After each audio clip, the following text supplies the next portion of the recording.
always try to avoid everything, keep everything down. This is business. This ain't no game. None of this. But here in the Compton neighborhood where Suge grew up, mob PIRU gang members like 32-year-old HERON see Knight as a man who gave his 32-year-old HERON see Knight as a man who gave his friends and family jobs. I work.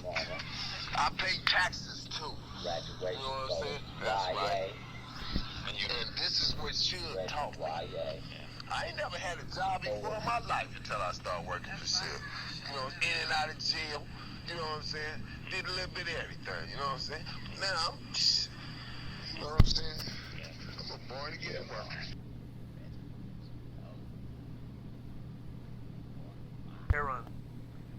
HERON was they called him murder for hire. He always bragged that he had 17 murders under his belt.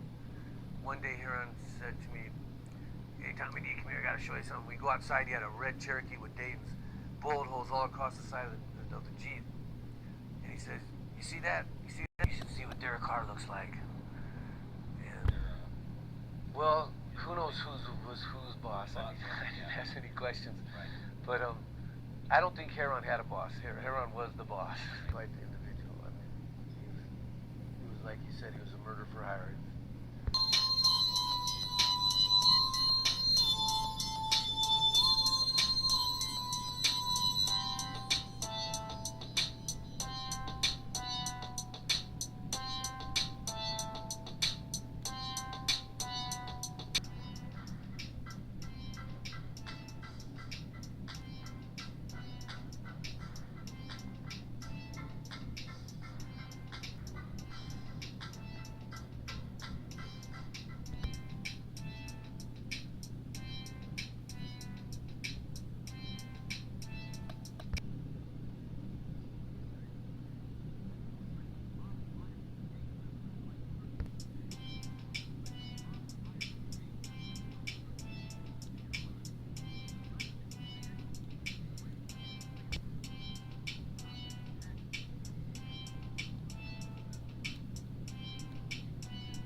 Friends and family jobs. I work.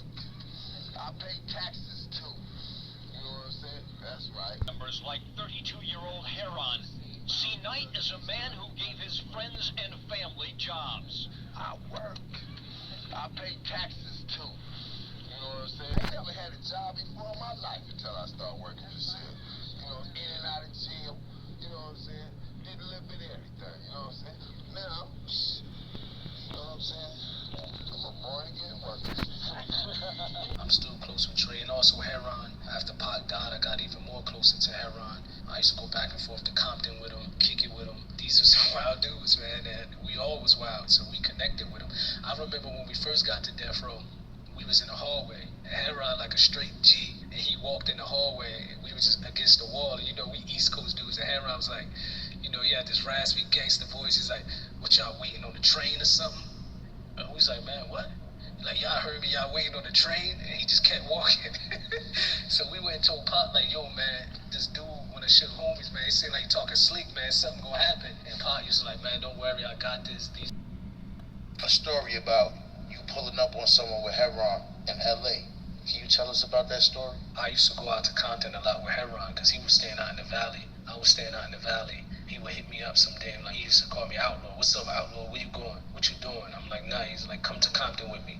So I would meet him, park my car, get in the car with him, and we'd drive to Compton, and we used to do this often. One day I was there with him, and he got a call from Risky. Risky is the homie who drew, like, the Machiavelli album, the Dog Pound albums, Snoop Dogg album. He the one who drew all the album covers. Risky's the homie. I guess some people was trying to press him and push up on him, so he called Heron. So I just remember Heron like, yeah, man, Risky, you know, some dudes are tripping, man. We gotta go over there to Risky crib and see what's up with these dudes.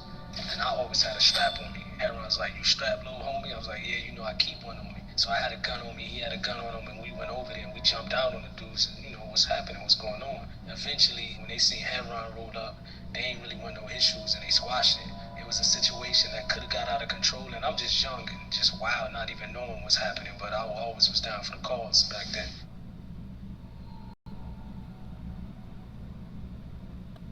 We don't say the crowd shit. You know what I'm saying? Cut on. Motherfuckers with that P stand for Eastside PIRU, Eastside money over bitches, my PIRU, secret 87, Pablo, get your crowd, killer, Saturday block, Southside, Cement, Park. You know what I'm saying? 2,000 block, nigga, that's all we do is that, nigga, like, alright, nigga, mine, nigga, no man, nigga, once you rest, boy, you ever did it, nigga, fuck they home.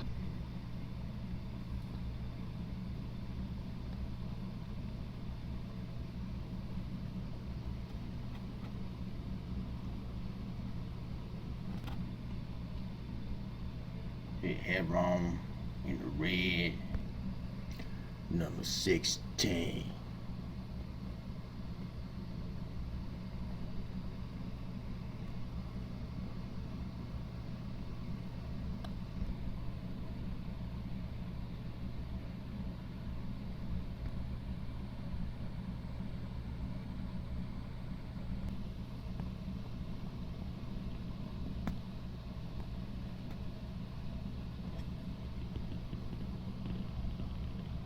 That's when we call him Goldie. Now you have to call Heron Goldie. Gotta pay you to fuck your bitch. That's the picture when Goldie, that's before Goldie cut all his hair off. I forget why Heron cut his hair off. He did something to his hair off. But that's how Heron used to look before he cut all his hair off.